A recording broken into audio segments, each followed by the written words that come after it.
Welcome to In the Stiffs podcast with me, Sam Aiston. I'm joined by my friends and former Shrewsbury teammates, Gav Cowan and Dave Edwards.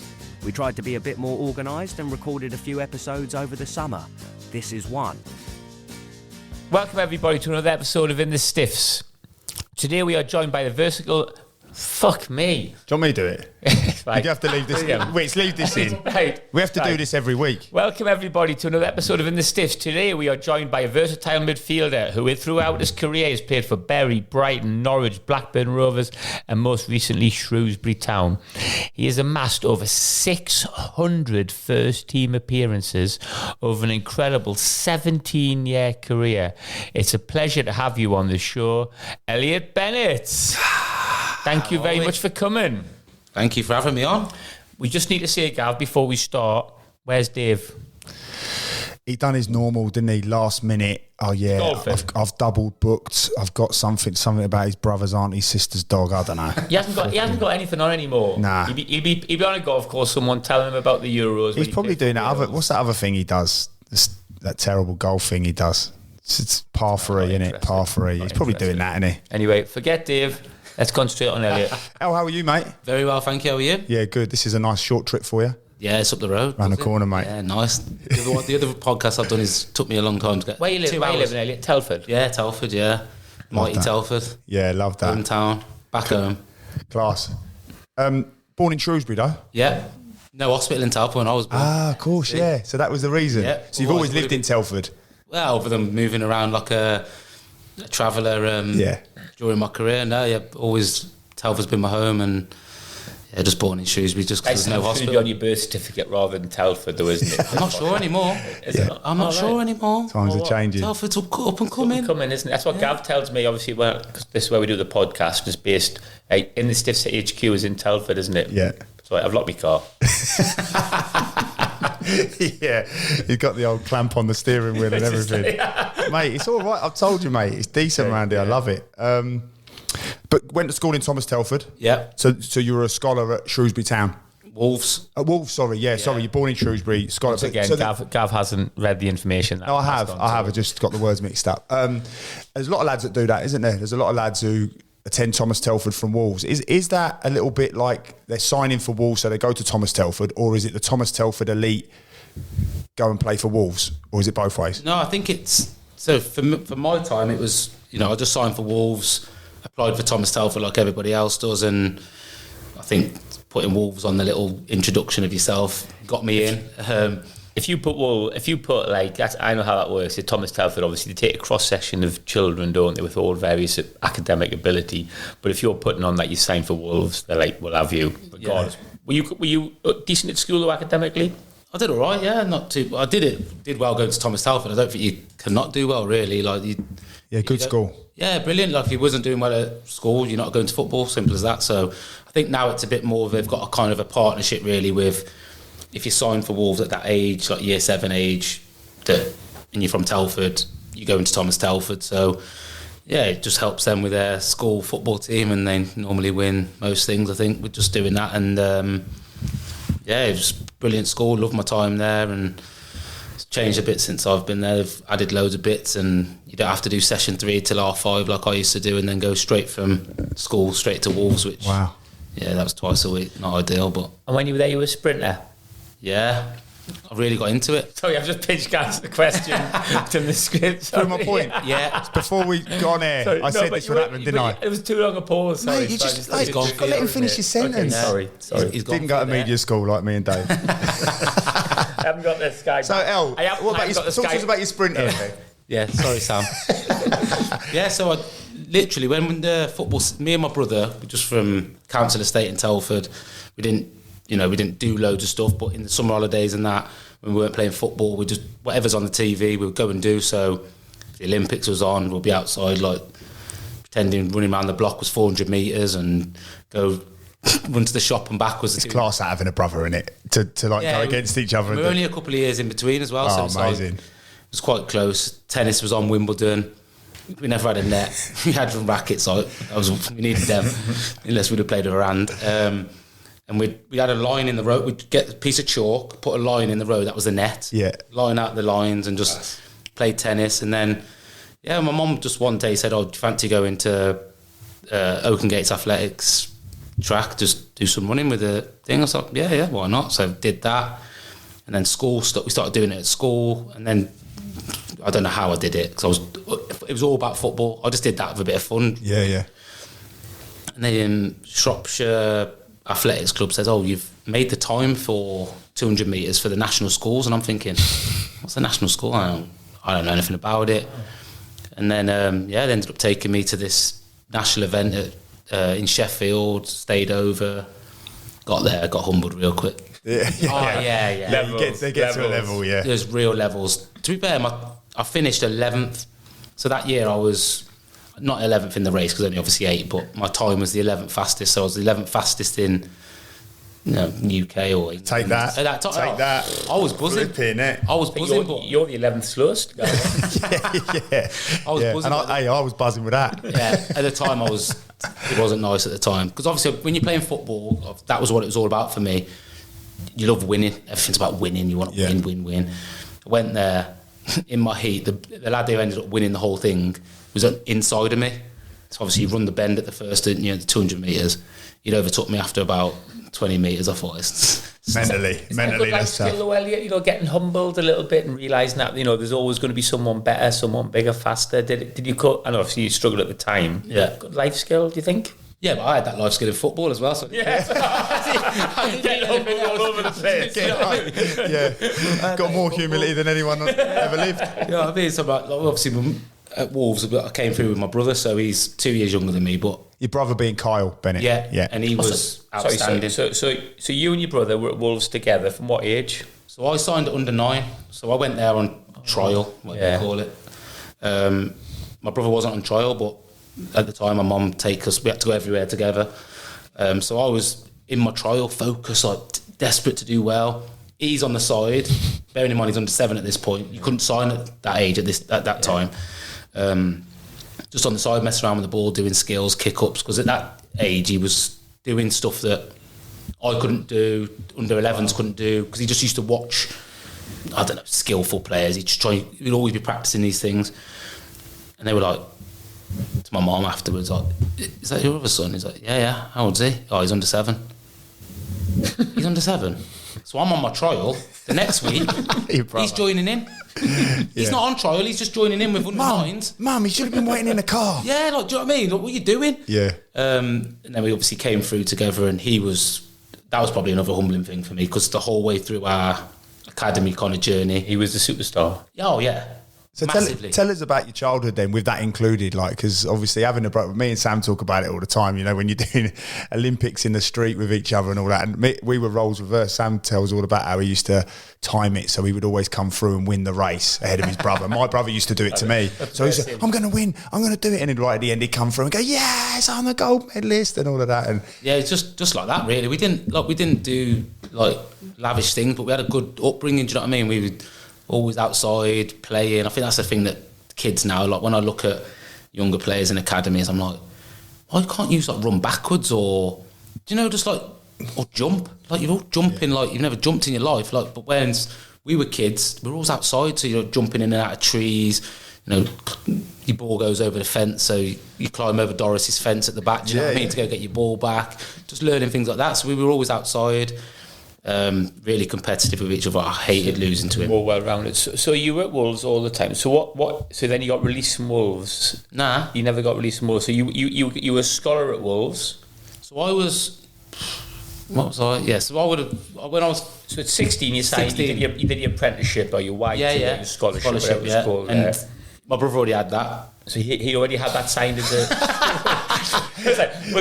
you're signed, Kyle, but we'll have Elliott as well. Yeah. Thanks for taking there's a big picture with Kyle as Elliott in the background signed on a bit of paper like that. So your brother, just quickly, your brother's hyper talented, isn't he? Yeah, so he'd never made the most of what he should have done. He'll say that to you as well. He's dead honest about it now. But just naturally gifted, whereas I feel like my journey was a bit more everything I did was Not that he earned it. Should've got That's the wrong Kyle thing. He got some stories for you, that Mate, boy. that's why we've not got him on, because I know after stories, mate. We'd be here all night. A quick story about your brother. The first time I met him, I didn't know who he was, or like, but saw this like little short guy, tattoos on his neck and everything, like standing in the town park. He's like looking over at me, and I'm thinking, bit of trouble here. Might have a bit of a tear up. I'll easily win that. He's only little. He come over and he introduced himself. I was like, and then obviously I knew who he was. We got literally, his missus was fuming, my missus was fuming, because we were there for about an hour chatting. And then he said, oh yeah, I'm not doing that. I said, why don't you come to Telford and just start training? He was like, yeah. I was like, listen, don't be out of it for too long. Just come and get a little bit of work in your legs and that. It'd be great for us. Like, it'd be a real boost for the lads. And he was like, all right, yeah, I'll have a think about it. So he called me. He went, yeah, do you know what? I'll take you up on that. So I'll never forget, we trained on the pitch. Had the team there, and like when I was at Telford, like our budget was probably, if not the worst budget in the league in terms of finances, which is just where we were at. So that was not a sob story, just where we were at the time. And we started training. We're doing we pulled the like portable goals in. And obviously your brother starts, and like just see how he's handling the ball, and it's just like another level to what the lads were doing.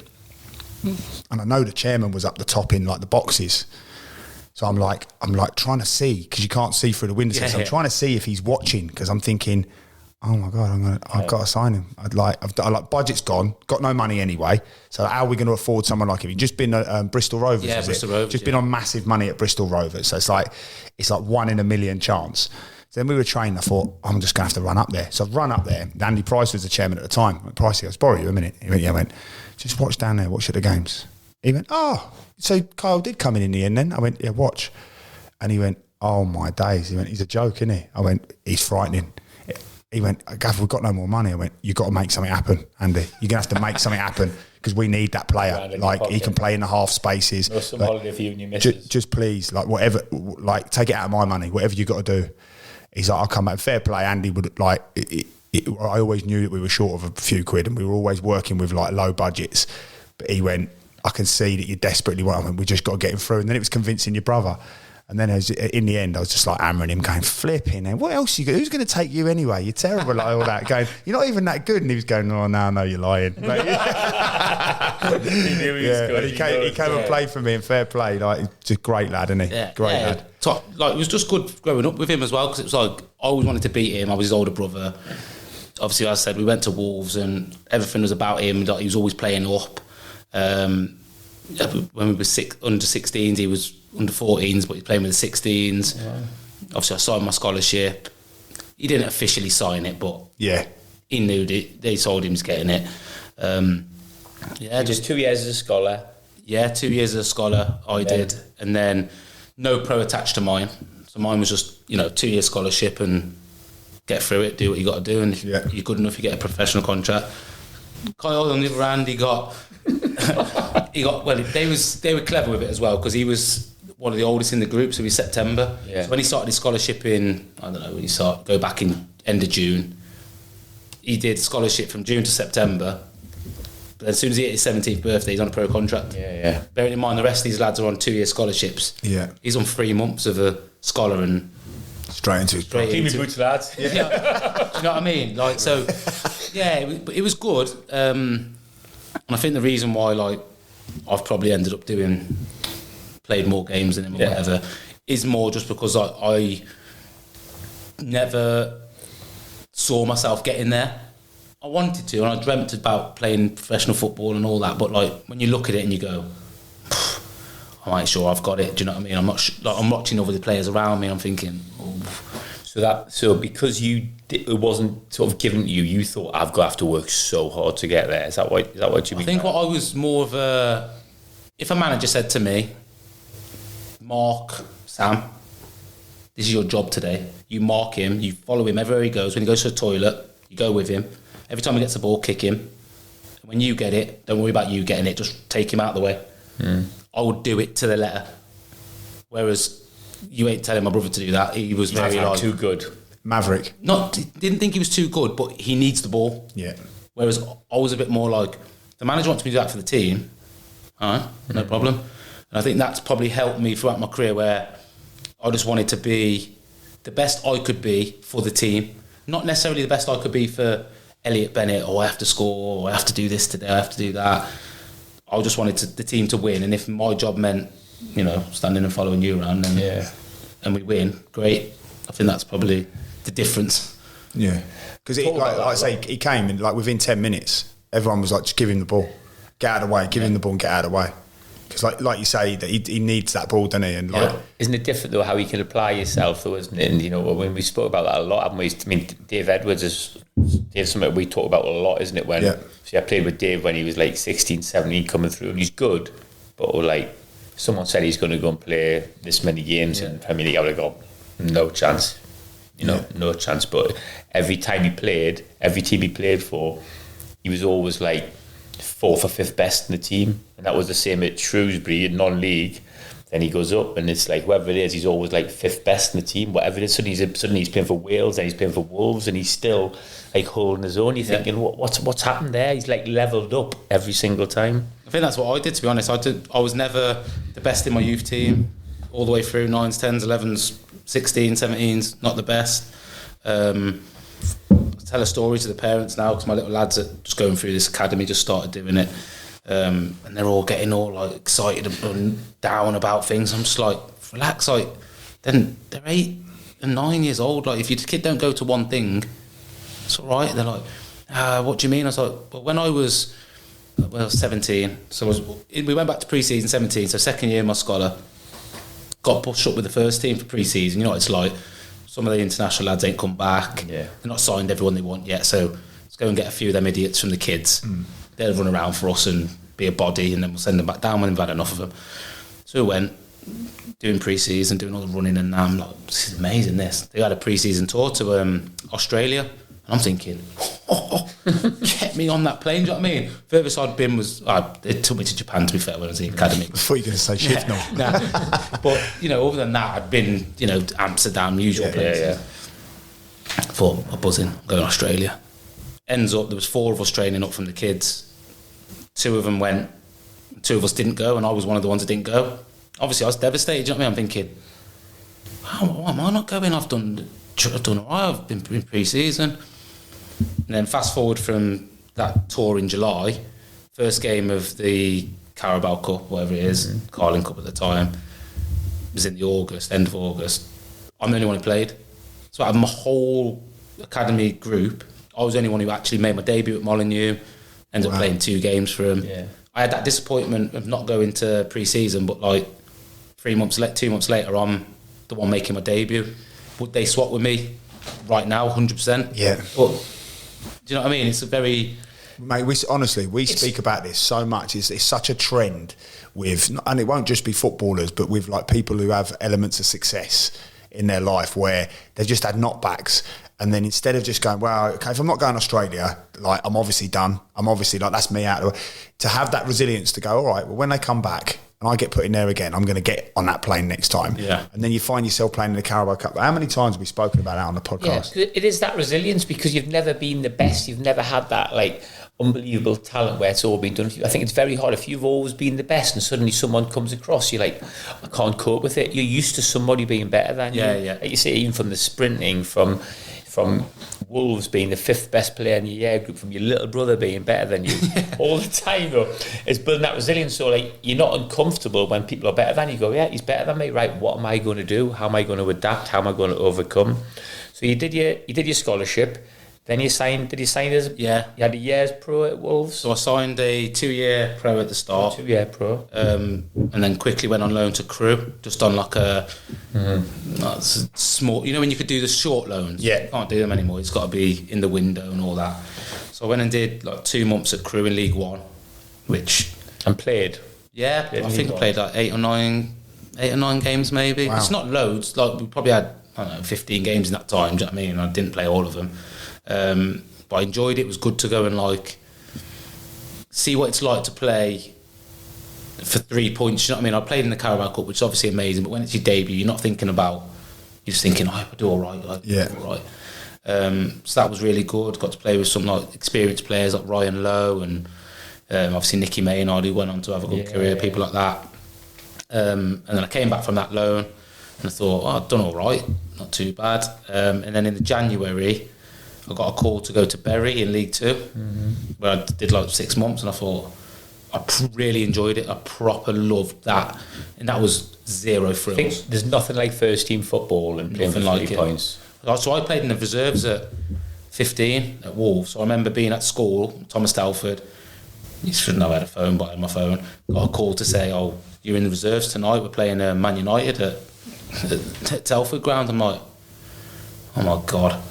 Go turn up there. They got Giuseppe Rossi, Sylvan Ebanks, Blake, Gerard PK playing. I'm like, "What am I doing?" I'm playing 15. Yeah. Got battered 4-0. Well, it was good though. It was still good. Do you know what I mean? We got battered 4-0. Yeah, loved it. And then I kind of thought to myself, when I started playing them, I played a few resi games, and when I started playing League Two, like regularly, playing every week, I was like, this is what it's about. Do you know what I mean? I would have took playing one professional game at any level, and I'm playing every week now. Yeah. This is great. Again, another good group of lads, and then the end of the season going back to Wolves, and they rang up straight away and said, "Oh, can we have him for the season this time?" Brilliant. So I was like, great, I'd love to. So Wolves said, "Oh, okay, well, you've only got a year left in your contract. We're going to give you a new 3-year contract. You do a year at Bury, come back." I was like, buzzing. Like, you know what I mean? I'm going to go back to where I've really enjoyed it, going to get to play. And end up losing.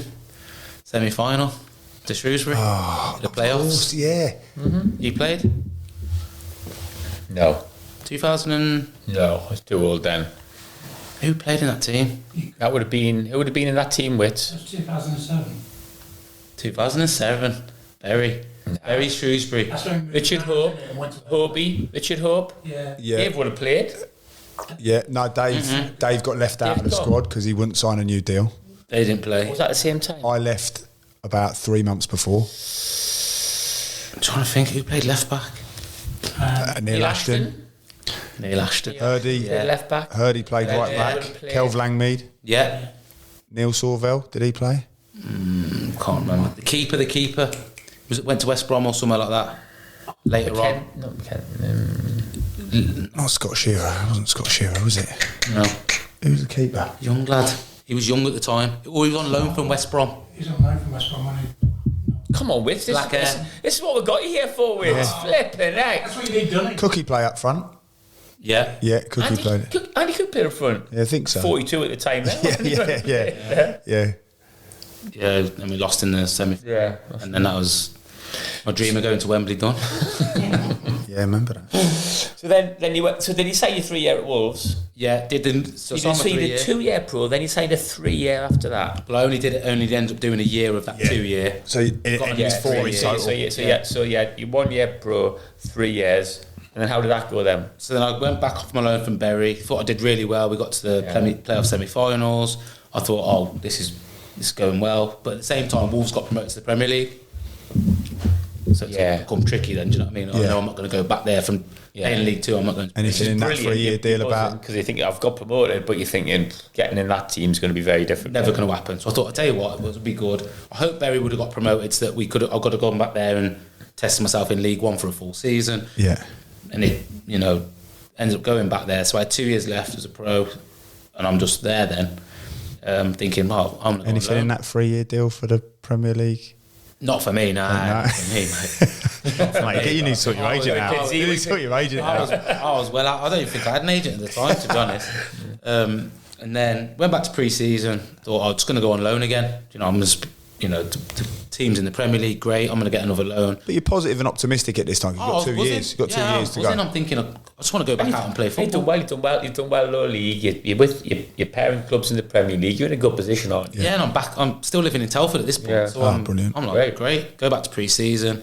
And then, you remember Terry Connor, Mick McCarthy's assistant? yeah. He pulled me in like this little room. He's like, I think you're going to have to leave. I was like, it's not 2 years on my contract. I'm not going anyway. He's like, I said, I want to go on loan. He went, no, Brighton have bid for you. I was like, yeah, so I don't know where that is. That sounds far. But do you know what I mean? I don't know this stage. He's like, listen, I think it'd be best for you to go. Lovely place. I went to Brighton when I was younger. Blah blah. I was like, look, I've literally just bought my first apartment in Telford. I call it apartments, a bit nice. Yeah. Flat in Telford. Bedsit. Yeah. Bedsit.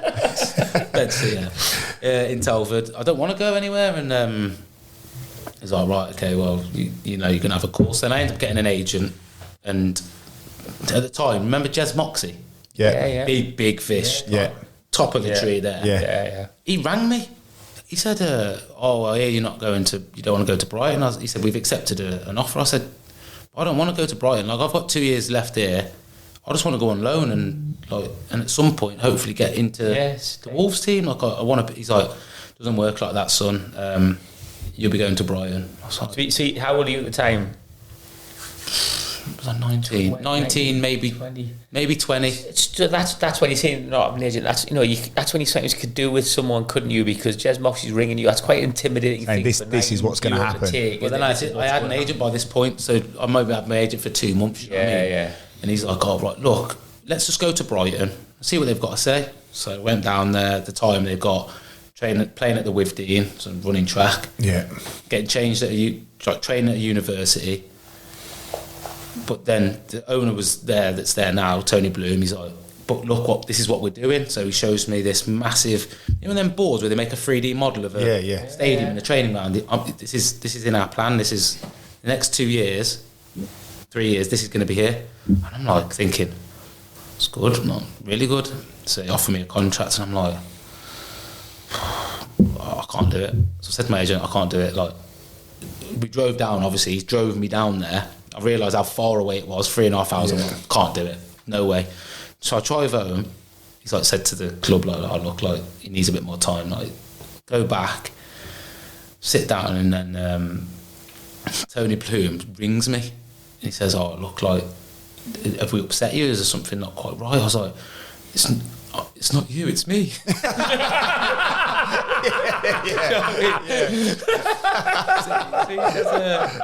This was on on Monday, and he says, oh, we're playing at Huddersfield tomorrow. Do you want to come and watch us at Huddersfield? Yeah. So come in the box with us, bring your dad, I'll have a chat with your dad. We do all that. They get beat 7-1, I think, something crazy. See, Elliott, we really need you. So he leaves, I shake his hand, get in the car. I looked at my dad, I was like, I think we got to go there, haven't we? My dad was like, yeah, we have. I was like, then I was driving back, I was thinking, I said to him, I said, why do you think we should go there? He said, because we don't, just because they've got beat there, you can't now just go, I'm not going, or like, that's where you run towards that. That's what you want to be a part of. You're not going to play at Wolves. Go and like be a man, kind of thing. Terry Connor said it to me as well. He's like, amazing. Stop being a kid at Wolves. Make your own career. So I ended up going down there. Yeah. Great advice. To be honest, it turned you into a man then. Well, I've just got with my missus. We just bought this flat. It's like, you come in, or what are we doing? And she's, fair play to her, like, I'm married to her now. Yeah. Fair play to her, like, she packed up her stuff and just gambled on coming down there. She got herself a job, and that was probably the single best moment in my career. Obviously, I only know that now because it's finished. Of course, yeah. That moment was probably the moment that took me to better things. You know scary time as well, though, at the time. Scary. Oh, terrifying. I'd never not lived at home other than a couple of months in my flat. 19 just right. So 19, Brighton. Big game changer, though, isn't it? City. Big one. So now you're at Brighton, and obviously, like, you play for like Crewe, Bury, Brighton, go on to Norwich, back to Brighton, is it? Or, went back to Brighton on loan. Bristol. Yeah. So, like, amongst all of them teams, we're not going to go right the way through them all, but like, is there any particular team that you played of? Like you say, you're going from a boy at Wolves into being a man, and you become more of a senior player as you're moving on to Norwich. I remember actually seeing on Sky Sports News you signing for Norwich, which is like crazy. To think back now, just something that's stuck in my brain. What's like your favourite times at which club? Like, what teammates stick out to you and stuff like that? Because the reason why we go on to that is because we know this, like, it's a long one, isn't it? Because there's probably so many. I love Brighton because I said it made me into a man. Managed by probably the person that gave me a different perspective of football, Gus Poyet. Obviously, I'd only been under Mick McCarthy at Wolves, which very different. Great manager and done incredible, but 4-4-2, run, cross the ball in. He taught me, like, coming into spaces, lending the ball to get it somewhere else, sucking, counting numbers, so sucking players over here so we can get it over there. We know we want to get it over there, but they have to come out. Just a different way of thinking about football. So I love my time there, and I loved everywhere I've been. I've loved. I think Norwich is probably the one, just because, as I said at the start, like, I only wanted to play one professional football match, League Two, League One, anything, and then to go there and play in the Premier League's dream come true for someone that, as I said, was middle of the road in my group. My brother was way better than me, and then I ended up, playing at Old Trafford and Class. Wild. Who would you say are some of the best players you played with then when you were across that time then? So you had Crewe, Bury, Brighton, Norwich, Bristol before you went to Blackburn. Yeah. We'll talk about that in a minute. They were your teams. So who were maybe the best players or the best teammates, good friends? Best player, Wes Houlihan at Norwich. Great best player across my whole career, probably. The best. Outstanding. Played some good players. That's a big statement, isn't it? But we haven't even got onto his five-a-side team at the Outstanding. end. Cool. Really. Stupidly good. Like, things he could do for football, crazy. Who else? Who were the best lads? Who were great? Who were great lads? Some standout characters. Gary Dicker, can you remember him? Gary. Centre midfielder from Brighton. No, I don't remember. Oh, so funny. Great lad. We're not going on to Blackburn yet because there's a few in that group. Yeah, real good few in that group. Grant Holt was a good lad. Yeah. I liked Holty. He was the captain, obviously, so he the whole world revolved around Holty at Norwich. So you had like a really good spell, didn't you, at Norwich then? Like that was like, like you say, Holty was like scoring a lot of goals, wasn't he? And like you were really holding your own. You're playing regular at this time. Yeah, so first season I think I played 30 odd games out of the 38. Second season, same again. We finished 12th and 11th, which, for a newly promoted side full of... We were just lower league players, really. Like, I mean, I'd never played in the Championship. I played in the Premier League before I played in the Championship, which is... Of course you would have done. So, like, League 2, League 1, skip Championship, straight to the big league, do you know what I mean? And Championship's overrated, isn't it? You might as well just go Premier League. I was a duck out of water. Duck out of water. So obviously that realisation of getting to the Premier League, and then, like you say, you couldn't have been too much of a duck out of water because you're playing 30 odd games, but did you feel a little bit of imposter syndrome? Which, again, another thing we spoke about on the... No, massively, massively. Like, I only look back at it now and understand that that's probably what it was, but I'll be, turning up to these games, I'm like, what am I doing? So my dad was a big Man United fan growing up.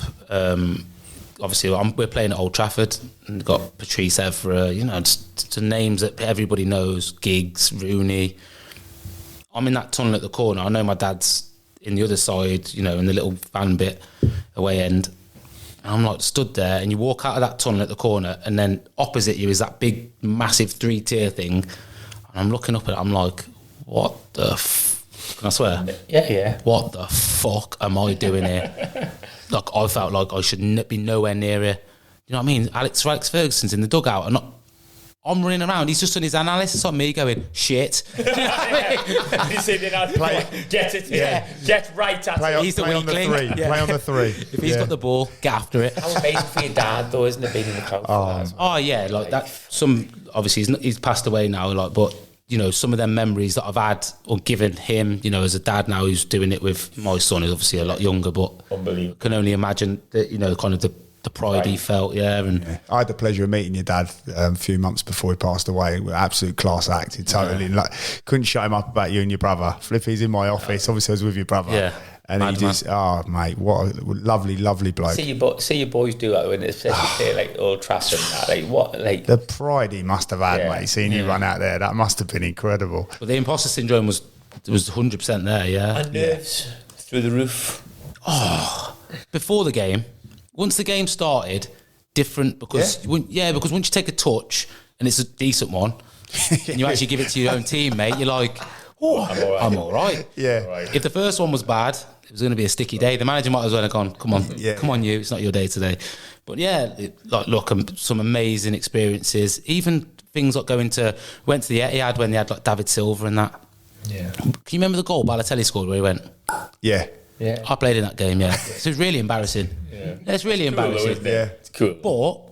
But now. No, not even now. At the time, after the game, I'm like, levels. Yeah. So afterwards, going, he scored you, like, go out, well done, Mario, that was a great goal. So I was when I was a kid, Jolien Lescott was in the first team. And obviously, because I was a young kid coming through as well, he'd done the same. He kind of like, not looked after me, but, you know, just if he saw me, he was like a good pro. And he played in the game. So when we're walking off the pitch, he's like, oh, well done and that. Congratulations on, like, not getting here. He wasn't patronising me, but just saying, like, you were a kid at Wolves, like, look where you are, do you know what I mean? And I was like, Jolien, Paul Lambert's a madman, right? We've just been beat 5-1. Can you get me David Silver's shirt, please? Yeah. We're walking off the pitch. I'm thinking, please don't let him see me. Yeah. So Jolien Lescott calls him over. They called him, I don't know, something magic, whatever magic is in Spanish. That's what he shouted him. Yeah. He gives it me and I'm like, thinking, I've got to walk in the dressing room here. The gaffer's fuming. We've been beat 5-1 and Balotelli scoring with his shoulder. You know what I did? Stuck it down my shorts. Yeah. Did you? I was thinking that. Put it down your shorts. Right in there, looked like I had a... You're in the change room, you're like, and if I see anyone getting their shirts... Yeah. Oh, no one swapped shirts with fucking him. Okay, yeah, okay, Gaffer. No. Put it in, went to the toilet, said, Kit man, give that a wash. Yeah. Mate, that's brilliant. Yeah. So, like you're saying there about like in the game, obviously you're feeling this like heap of nerves, and you know it just takes bravery and courage to be out there, and then you get a touch and you ease your way into the game. When you talk about that imposter syndrome, was there a time when you were like you say, you signed for Norwich and you're like, what am I doing here? But then like you're in sort of 10 games, 11 games, you're going, do you know what? Hold up here, like I'm all right, I'm holding my own. I'm like, yeah, all right, there's some sticky moments, like you say. There's a few, but actually I'm starting to build. Was there a time when you were like, nah, that's imposter syndrome's gone now. I'm ready to kick on? Yeah, I think we played Swansea away, and I played in the 10 instead of Wes Hula, actually, which was, he must have been injured because there's no way the gaffer was leaving him out for me. And I set 2 goals up. We won 3-2, and I thought, I'm all right here. I've arrived. Love that. But then, you know, you get humbled quickly because you're like, you know, no disrespect to Swansea, but they were a championship team last year like Norwich was, so it was kind of like we were playing a championship, similar to us, do you know what I mean? And then we went to White Hart Lane if it was in the April, so a long way into the season, and we beat them 2-1 and I scored the winner. They had like Modric, Bale, Van der Vaart, you know, crazy names playing. Wow. And I scored the winner. And then after the game, my dad rang me and he just went, he never used to say like, you were really good today. He'd just say, you did all right, which meant I did good, do you know what I mean? He said, you did all right, I did good. And then that one day he rang me and just said, well done. Like, you've done it. And I was like, yeah. And then from that moment, I think all that imposter syndrome, feeling I wasn't good enough to be there, kind of just went away. And it's mad because my dad didn't play at them levels to be able to say to me, but you know, when it's your dad and he's been on the journey with you the whole way through, you know he knows. And and I know he knows. When he says that, you're like, and from that moment, honestly, I just, not that I took it for granted, obviously, but I just felt like, yeah, playing football. It's the same as being at Bury, but against much better players.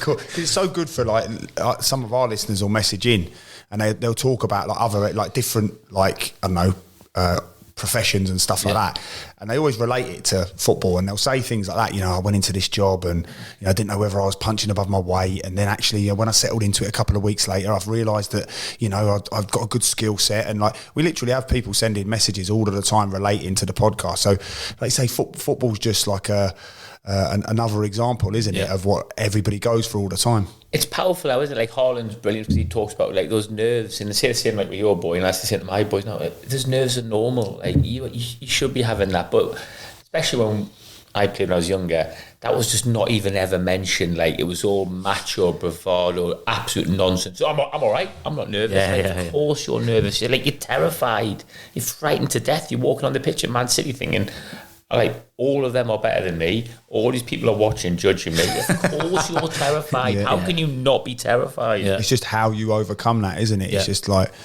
that's a conversation in itself. Go on, Ellie. So you then you went to Blackburn, which was obviously a special time for you, 5 years there. I mean, why was that period so special? What was so great about that? Just the bond I think I created with the people. Because was that the period of time you spent, you think, or was that just a special group of people at the time? Special group of people. The staff were like northern people are just mad friendly, and they, do you know what I mean? Like really, especially at when I was at Blackburn, all the staff there. Southern people are good as well. Yeah, Southern people are lovely. Do you know what I mean? It's all right. They've got a bit more about them than northern people. No, but the northerners will like invite you in for a cup of tea. They never met you. Do you know what I mean? But you can go into their house, have a cup of tea, sit on their sofa, watch Corrie with them, and then go home. Whereas down south, you ain't doing that. Do you know what I mean? Well, depends where you go, but yeah, true. mate, you're right. But now went to Blackburn, and all the people there who were born and bred in Blackburn, the kit man, the player liaison officer Leslie was like the first person you see when you walk in, the chef. It was like a little family in a football club. Even though the football club is a big football club, they were, you know, the people you saw every day. So I had a good relationship with them like straight away, because I'm just like I don't want to badmouth footballers, but I didn't go there with any. I'm just a person, do you know what I mean? Yeah. Lucky enough to play football, but I'm from Telford. Would you say you haven't got the ego of what some footballers have got? I just think I've never changed who I am. Like, I'm from Telford. I grew up with little, but I had a great time. Lucky enough to play football. Like, it doesn't make me better than anybody because I get to do that. Yeah, just not trying to change who I am. No matter where you are, whether or not you're at Wolves, whether you're at Bury, whether you're playing against Tottenham, you're still the same person. Yeah, because at the end of it, when football's all finished, like it has for me now, I can't hide behind that anymore. Can't say I play Premier League football. Like I'm just Elliott Bennett now. I don't have football to hide behind. So if you act different when you have got it to hide behind, when you haven't anymore, who are you? Do you know what I mean? That's why I think lots of players get lost because they're like, you know, a bit sheepish, walking around thinking I wasn't very good to him. Or, do you know what I mean? I've never been that way because it's just not who I am. I think that's why, obviously, living in Telford and knowing, like, that's why you and your brother are so well regarded, because I genuinely have never even, you know, off camera, you know, without people not knowing that I know you and your brother, like no one has ever spoken a bad word. And again, everything's like, yeah, it's one of us. They're just one of us. And like you say, of course that should be the case. Of course it should. But we all know that there's been people who have gone, oh yeah, I'm one of you lot, and then they go on to something bigger and better, and you call them, they go, who's this? Yeah, of course. It always happens. And I think I went up there, started off rubbish, I'll be honest. Oh, did you? Yeah, I was terrible. What happened there then? I'd been injured, got back fit, but when I was at Norwich, went on loan to Bristol City, was doing all right, but then kind of all got messy really with them. Ended up going to Blackburn permanently. You know when you just go somewhere new and you just doesn't work. Everything you're trying just not quite working. And you're overthinking things and trying too hard. And I was desperate to impress because I've just signed a new club. Obviously, Paul Lambert took me to Norwich, he took me to Blackburn, so I'm thinking I need to repay this guy. Like he's given me a good few chances here. Yeah. And then I did an interview because I got left out of the team. You know, and they give you one of them interviews in the week, and you just feel like, why you picked me, man? Like I didn't play. Like, oh, you know, you got dropped. Like, and I was like, and I was just honest. I was like, listen, I've been shit. And I said it. I was like, I have not been anywhere near my level. I don't deserve to be in the team. That's why the managers, you know, pulled me aside and said, I know you're better than this. You're coming out of the team. From that moment, I had just a connection with the fans like I didn't... And I'd only been there, I don't know, because that is really refreshing now. That's like there's not many footballers coming out and saying that. Even when it is the case, that is really refreshing, isn't it? So something, again, that people can relate to. And I think that's what really helped, because I was all about just like, I'll try my best for the team, like I'll leave it all out there for the lads, the group, the fans, everyone, without being cheesy. Do you know what I mean? I'm not one of them who's just doing it just for everybody else. But obviously I wanted to win and I wanted myself to do well. But with that, I always believed that if the team does well, every individual within that does well too. Do you know what I mean? So, I think from that moment, I just had a really close bond with the people of Blackburn, and I don't know if it was because they'd had a few years of like, you know, a lot of different things going on at the football club where people kind of like hiding behind things, lying, not saying what they really meant. I was just like, I've not been good enough, so I've not been playing, and then just grew from there. Really, people respect authenticity and vulnerability, and you obviously when you're saying that, you've shown that, and people go, right, well, we can get behind this person. Then we understand that he's obviously got his reasons why he hasn't done well. Let's support him. Yeah, that's always the best way to be. I think it's important as well, like, again, and you'll know better, El, like, that supporters understand that sometimes there's players that can't articulate that. And I know supporters will always look at a player who's not playing well and go, he's not trying. I genuinely have never come across a footballer who's gone out there and not tried. It might have been low on confidence. It might not have been going their way, but it's never happened. Like, supporters will say to me in the stands, they'll go, he's not even trying. I'm like, I can assure you that is not the case. There's something going on there.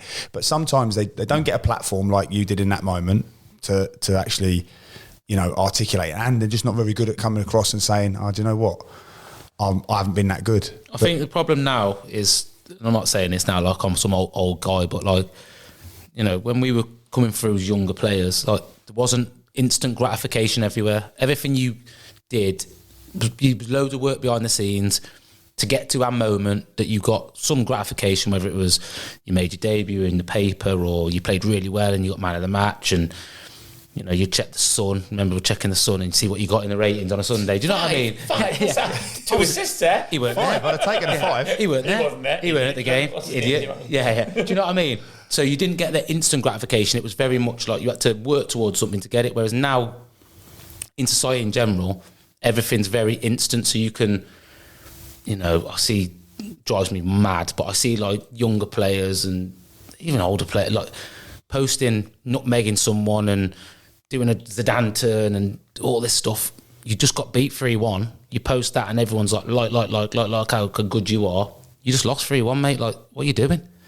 Whereas do you know what I mean? So I think that's where it gets a bit like lost for me now, because I'm like, why do you need instant gratification? So in that moment when I'm saying I've been shit, I'm not saying that to make you feel sorry for me. I'm not saying it because I want someone to go, I don't know, I don't need anything from it. I'm just being honest and saying that's how I've been, yeah. If anything, it's a catalyst for you to just acknowledge, I've not been good enough, but from this moment, I'm going to ensure... Do what I can to be better, yeah. Yeah, of course. I find it really tough, like when you go from being a player into coaching and managing, like you say, you're going through generations, aren't you? So like, when I was the coach at Telford, I think it might have been Rob Edwards who was the manager at the time. We lost 4-1 at home. And there was a player I won't name. He scored. He was a bit of a worldie. It's about 40 yards out, and he scored and obviously lost 4-1. And I'd sort of, obviously everyone's fuming, and like, it feels like the end of the world, doesn't it, when you lose a game? And even as the coach at the time, just seen it on social media, and there's a picture of him, just doing that sort of like R9 run, pointing like with his arms out like that, and he's running. He's put disappointing result for the lads today, but really pleased to get off the mark. And honestly, Matthew Barnes-Homer, he had to hold me back from him at training. And he was literally, because Barnes is strong, he was literally doing everything, saying like, honestly, he doesn't understand. And I was ready to kill him. but like, that was great for me going into then like being like more of an experienced coach into management, because that culture is just completely different, isn't it? Even managing that mindset from that person, because having that selfish mindset's not the worst mindset in the world, but he's obviously, if you're looking at him and you're going, which leads on in a minute, that's fine, he's the way he is, but he's not going to be a leader. He can't be one of the big, we might be able to accommodate him in the team if he scores goals, but he can't be one of my mainstays in the dressing room, because he's not what we're about. No, he's a great, and he really was a lovely lad. Backtracking now, because he knows that people are going to dig that up and even know that he's such a lovely lad as well. Honestly, he was one of them peacocks that when it was going well, he was like all in, and when it wasn't going well, like flipping it miles off it. Nature. Scored a 40-yard worldie. I was right behind it. He should have seen. He was like moving all over the place. Went in the far corner. Obviously lost 4-1, and he's like, yes. He's like, it's that day he was out. If you don't do what I do, what are you level for? Don't do that, you'll be all right. So, love it. Let's go to the next question, because I think what we've already seen, isn't it, is about what Elliott is displayed a little bit, comparing it to that lad you just spoken about. Yeah, our next question's about, like, obviously you go to Shrewsbury and you are like more of a senior player there, take on like a real leader's role. The fans felt you were a leader. I know from obviously speaking to the players, speaking to Edo, like everyone knows that you're a bit of a leader. Like, how did you feel in that moment, like playing for Shrewsbury? How did you take it on? Like Sam alludes to there, we've already seen real signs of your leadership. How did you adapt at that time? I think not to sound like, I never see myself as anything, do you know what I mean? So it wasn't a role I tried to take on. I just left Blackburn from being a captain for 2 years, so it was kind of like, You naturally come to Shrewsbury to take charge. We given the captaincy at Shrewsbury then? no, never. So I've never captained. No. But I just brought when you've been in football, you get so many different experiences. So then, when I came to Shrewsbury, it was like, how stupid would I be not to use all the things that I've learned to help, a group of some younger players, some players that, similar age to me, but hadn't maybe got to the level that I'd played at, or still aspiring to play in the Championship and things like that. So, I just came and was just tried to be just myself, really. Do you know what I mean? I wasn't, never given a leader role in terms of being captain, but I was given, I was in a group when Matt Taylor was the manager. He had like a senior leadership group, and I was one of those players, even though I wasn't playing at the time. So, just... How good though, Gav, would it be? Like, you think about being a manager now, you think about like Jack Price and that, you've got what's he called, Gaz Dean, and that you've got some of them people like that. How good would it be to have someone like Elliott Bennett when as a senior player for you as a manager is amazingly powerful? It can be amazingly challenging, obviously, if there's difficulties. Yeah, I think for myself, I'm like relatively young manager still, and like I believe in like collaboration. But it's the problem you've got as a manager is you have to really instill you have to have a lot of trust for those players, because the moment you open up, again, as a manager, you show a bit of vulnerability. So literally 2 weeks ago, I had 6 of my senior players, like you say, senior leadership team, including the players that you mentioned there, and we sat and had a meeting just to discuss, look, this is how far we've come. Where do we feel like we're at? It's an open table. No one can say anything that's going to be judged. Nothing's going to be thrown back in your face. Yeah. They have to trust that I'm genuine to my word, and they know I am, because a lot of them have been with me for a period of time. But I also have to make sure they don't mistake kindness for weakness, because obviously as I become vulnerable and start to invest in them and take on some of their ideas and go, I have to rely on and trust them that they won't then go, there's a chink in a gaffer's armour. Because a gaffer wants to come across and be the all-seeing, all-knowing. Whereas what I'm saying to him is, look, I think I'm good at what I do. I think I bring a lot to the table. However, if I'm the captain of the ship and there's a leak at the back of the boat, I need you to tell me that it needs plugging. Yeah. So let's just work together. And that's where I'm really lucky. Like at Brackley at the moment, I have that. Yeah. But it's tough for managers, isn't it? Because you are going to get the odd one. There's some people that we've spoken about off air that you go, can you rely on him to not mistake kindness for weakness? Can you rely on him to be, as some of my players say, they're all in? That's like one of my players, Shane, he always goes, Gaffer, we're all in, I'm all in. They've got to be all in. You need a strong manager, don't you? We talk about, I remember, but we were speaking at Drew Broughton, saying about Pep Guardiola having Kevin De Bruyne, and Kevin De Bruyne is shouting at Pep Guardiola, and they're arguing. You need a strong manager to handle that. It's Kevin De Bruyne. Pep Guardiola's got to put his ego aside and go, if I want Kevin De Bruyne on my team, he might tell me to fuck off every now and again. Yeah. But I can handle that. Yeah. The only thing that hurts my ego at the end of the day, if I'm going to manage these players like Haaland, if you ask some of these, like when imagine managing Ronaldo and people, like track back, he's got a good one. Yeah. In the end, you go, what do you do? Like you just got to handle it. Yeah. So for Matt Taylor, I think as a quite young manager, did he find that hard, or do you think were you great for him, or what? Yeah, I tried to help him as much as I could. I think when you're winning and you're doing well, it's easy to get buy-in from a big group of people. Yeah. I respected him, appreciated, the career he had as a player. I liked all of his ideas that he had as a manager. But when you're not winning and you're, like you're saying there, trying to collaborate and be, a different kind of manager to what I probably grew up with Mick McCarthy, there was no collaboration. It's, this is what we're doing, you do it, or you're not playing. Yeah.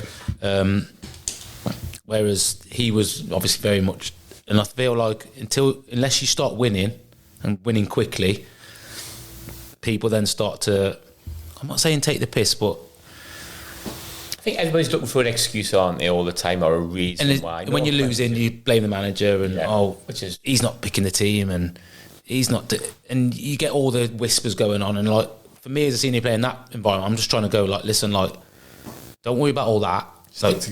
Stick together and do your own job. Like, instead of worrying about, well, he's picked him again and he was shit last week, I wasn't as bad as him and I'm not playing. I'm thinking, what sort of bar is that. I wasn't as bad as him. You were still shit, but I wasn't as bad as him. Like, just be good. Work to your own standards, not the standard of what other people were performing. And that was probably one of the big messages I tried to have with, you know, especially the younger lads in the group, like a Taylor Perry. Like, just don't worry about everybody else. Worry about what you can affect. So as long as when you go home, you can go, did everything I could today. Yeah. That's all that matters. Whether that's training, whether that's a game. If you go home and you get beat and you've been the best you can be, it's fine. Tom Bloxham, another one. Obviously gone to Blackpool, whatever. Yeah. Good player. Obviously come through the academy. Weak as piss. Mentally weak as piss.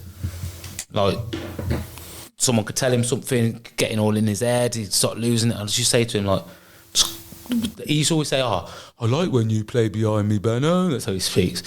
I was like, why? He's like, you don't shout at me. Like, yeah, because you don't respond to me shout. If I start shouting at you, you play worse than what you're doing right now. So if I help you, I know you're going to respond and give me something. So again, that's good leadership quality. You were aware of the different characters and you were what the motivators for those different people. Where some people you could maybe have a little bit of a pop at, other people you encourage, other people you need to talk them through the game, other people be a bit quieter. So you were aware of that as well. That's a powerful person to have in your dressing room. But I think when you've been around so many different people, different characters from different walks of life at different levels of football, you get an understanding for, like, not everyone's the same. So as easy as it is, you know, as a manager to go, right, we all do this and that's how we do it. But then when it doesn't work that way, but he's your best player, you then have to decide, well, is he my best player still going to play, or do I make an example of him now? It's hard for a manager when you know he's probably the person that's going to win you the game.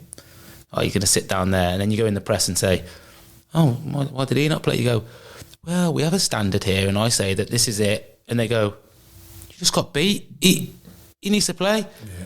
Then where's the balance? You know what I mean? So I think when I was at Shrewsbury, it was like me and Tom Flanagan would go at each other, shouting at each other, like, but we're best of friends off the pitch. Like at Shrewsbury, like, get along. I didn't like how he spoke to some people. He didn't like me telling him that I don't like how you're speaking to that. And we'd have a go at each other on the pitch. We'd get after each other, walk in and be like, that's it, done. But you probably actually help each other because maybe some things you've learned from him, you think, actually, maybe there's a different way of doing stuff and he's the same. So you probably helped each other a little bit. Yeah. You're certainly thinking about, because I'm sure, like, he's probably thought, actually, the way I've just spoken to him, could I have put that in a different way that would have helped that lad more? And that was the one thing that I tried to say to, and he's an older player, Flano. Yeah.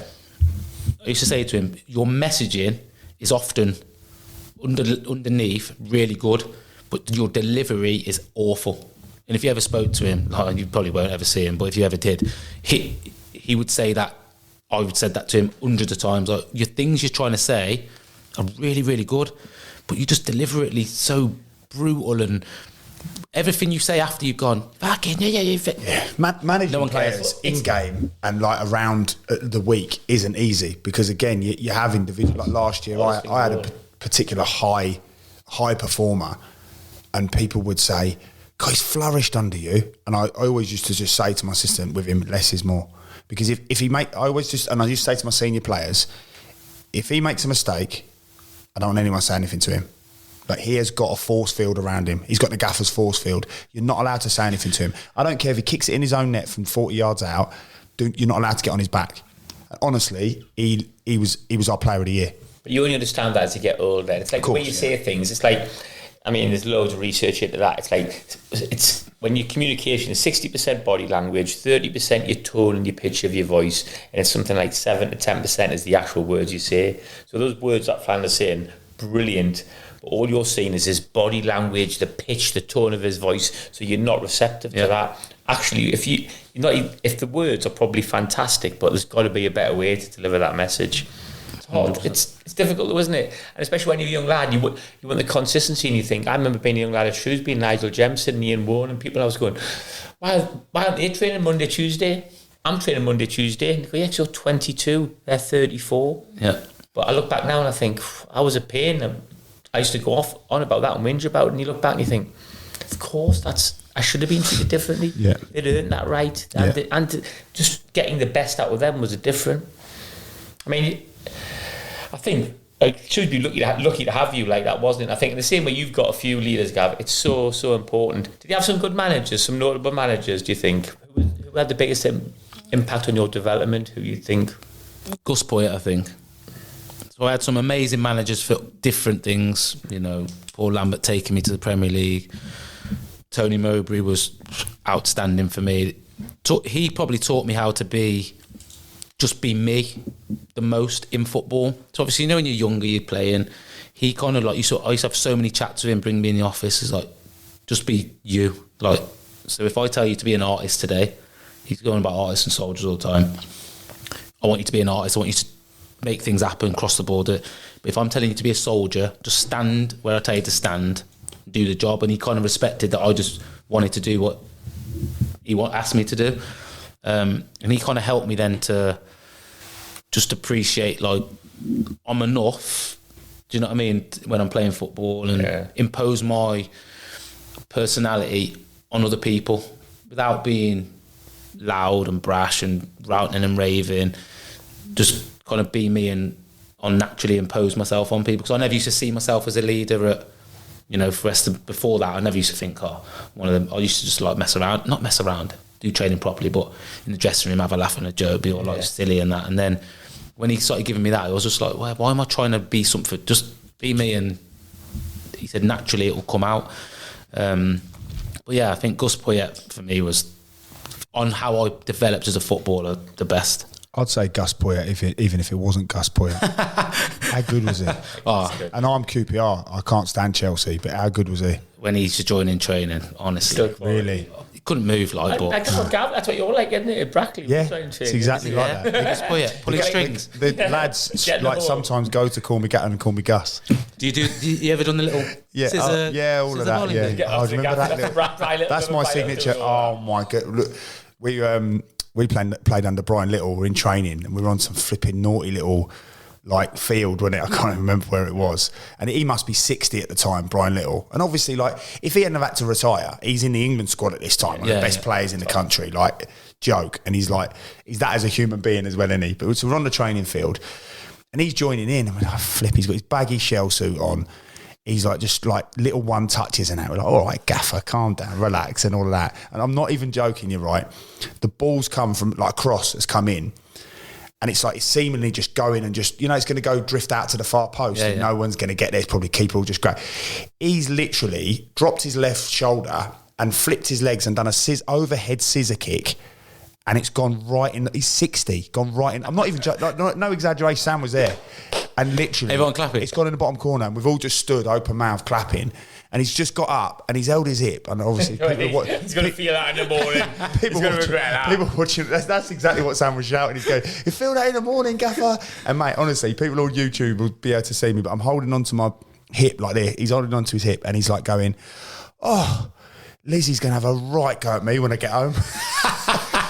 Mate, it was unbelievable. Like, the Gaffer's similar. Surreal. Ryan Lewis, obviously at Wigan now, he's like, I said, like, you still joining like the keyboard come Rondo's not done it. Yeah. The keyboard, he's like, he said, I try to, but he says, like, you just get like out your depth now. The thing is, for me, I'm more, like, because we'll train on like a small side area, like 60 by 40. Then you're still training. I will do from time to time. I will. Yeah, I've got my cobras on. Have you? Tongues are right at the front by the toe. Is it? Yeah.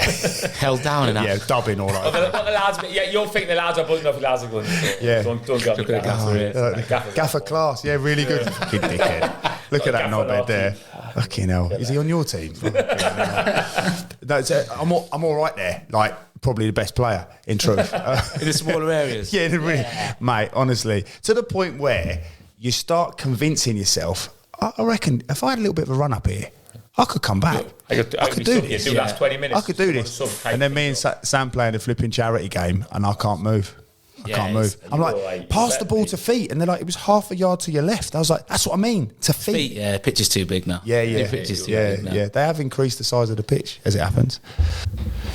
So tell us about Jamaica, because you got a call up, didn't you? Yeah. Yeah, so my granddad and my nan, my dad's side, Jamaican, born and bred there. So I was playing at the time, doing all right, and got a phone call to say, you know, you got a call up to go to the Gold Cup in America, which is obviously what an experience. Amazing. but I haven't got a Jamaican passport because I was born in Shrewsbury, do you know what I mean? It's a long way away from Kingston Town, do you know what I mean? So then we got into the process of trying to sort out me getting a Jamaican passport. So I spoke to the embassy. Yeah, you need to get your granddad's birth certificate and death certificates, he died, and your nan's. And I'm like, right, okay, well, how do I do that? They've not got them. I'm like, they're dead. It's like they both now passed away. So, and on top of that, my granddad was brought here like Windrush time. So they got brought over to help rebuild Britain when a lot of men had gone. And do you know what I mean? I don't think he brought his birth certificate with him. I think that was the last thing on his mind. Do you know what I mean? The documentation. So they said, oh, what's his name? So I gave him, all the details that I had, where they were born, because my dad obviously knew all that sort of kind of stuff, when they were born, all this. And they were like, oh, there's a problem, because the passport that your dad's got, the spelling that we've got in documentation back in Jamaica to say that this person was born on this day, the spelling's slightly different. I'm like, oh, I don't know what you want me to kind of do about this. Like, I was a bit like, I want to get it sorted. Well, can you come down to the embassy? I'm like, well, I can come down, but I can't bring anything more with me than I've already sent you. It's going on for weeks, this was, trying to sort it out. The manager's ringing me. I really want you to come. Looking forward to you joining up. I'm like, look, like, I really want to do this because, to go to the Gold Cup, it's not, I know it's not in this country, it's not a big tournament. I'm not Jamaican, I'm never going to claim to be. I'm from England, but I was never good enough to play for England, so get a chance to play some international football. Anyway, as it turned out, didn't get my passport, didn't end up going to the Gold Cup, and when I look back now, I'm like, what am I doing? They ended up getting to the final that year. Who would have been playing for them? Anybody who would know? Andre Gray? Andre. He was like his manager or something. No. My so I was with Andre, came on loan to Telford. So great lad, like did really well as a youngster, came with us. But actually at that time was struggling, went into non-league, didn't he? Got his move to Luton. Yeah. But obviously, like again, as that sort of more of a senior player, you try and take him under your wing, like try and make him feel comfortable. So we tried to give him a bit of banter, make him feel comfortable in that.